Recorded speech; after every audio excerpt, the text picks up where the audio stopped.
दोस्तों अमदावाद सहित ગુજરાતભરમાં હાલ પ્રથમ પૂજનીય દેવ ગણપતિ બાપાનો ગણેશ ઉત્સવ ભારે ધૂમધામથી ઉજવાઈ રહ્યો છે. એવામાં મંગળવારે વિઘ્નહર્તાને અશ્રુભીની આંખે અનંત ચતુર્દશી હોય એના માટે ગણેશ ભક્તો દ્વારા વિદાય આપવામાં આવશે. જોકે દોસ્તો હવામાન વિભાગની આગાહી જોતા ગણપતિજીની વિદાય વખતે વરસાદનું વિઘ્ન નથી નડવાનું, કેમ કે દોસ્તો ગુજરાતમાં આગામી 7 દિવસ સુધી ભારે વરસાદની શક્યતા નથી આપવામાં આવી. ગુજરાતમાં હાલ વરસાદનું જોર ઘટ્યું છે અને આગામી 7 દિવસ સુધી વરસાદની શક્યતા નહીવત ગણવામાં આવી રહી છે. માત્ર સૌરાષ્ટ્ર અને કચ્છમાં જ હળવા વરસાદની સંભાવના છે. ધીમે ધીમે હવે વરસાદની ગતિ પણ આપણે જોઈએ તો ઓછી થઈ રહી છે.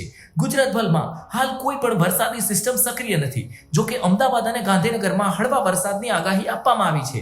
બીજી તરફ દોસ્તો કેટલાય હવામાન નિષ્ણાતોએ જણાવ્યું છે કે સપ્ટેમ્બરના અંત સુધીમાં બંગાળની ખાડીમાં મોટી હિલચાલ ઊભી થઈ શકે છે. જોકે જેના કારણે ગુજરાતમાં કોઈ પણ વરસાદ થાય એવી શક્યતાઓ દોસ્તો હજુ સુધી નથી દેખાડવામાં આવી. ગુજરાતમાં દોસ્તો ગઈકાલની વાત કરીએ તો 57 તાલુકામાં છૂટો છવાયો વરસાદ જોવા મળ્યો હતો. જોકે રાજ્યના 2 તાલુકામાં ગઈકાલે ધોળકા અને ધનસુરામાં માત્ર 1 ઇંચ વરસાદ વરસ્યો હતો, જ્યારે ગઈકાલે 11 તાલુકામાં 10 mm જેટલો વરસાદ જોવા મળ્યો છે. મિત્રો અમદાવાદની વાત કરીએ તો અમદાવાદમાં નરોડા ઉપર મેઘરાજા મહેરબાન થયા હતા. ગઈકાલે દિવસમાં અને રાતમાં એમ કુલ ગણીને જોઈએ તો 2 ઇંચ જેટલો વરસાદ છે જોવા મળ્યો એવું માનવામાં આવે છે. મિત્રો અમદાવાદમાં ચાલુ ચોમાસાની વાત કરીએ તો વરસાદ 36 ઇંચ જેટલો થઈ ચૂક્યો છે.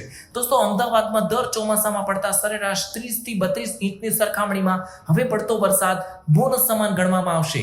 મિત્રો તમને આ વિડીયો કેવો લાગ્યો અમને કમેન્ટમાં લખીને જણાવજો, અને જો તમને અમારા વિડીયો પસંદ આવતા હોય તો પછી અમારી ચેનલને આજે જ સબસ્ક્રાઇબ કરી દો અને વધુમાં વધુ લોકો સુધી આ વિડીયો પહોંચાડો મિત્રો.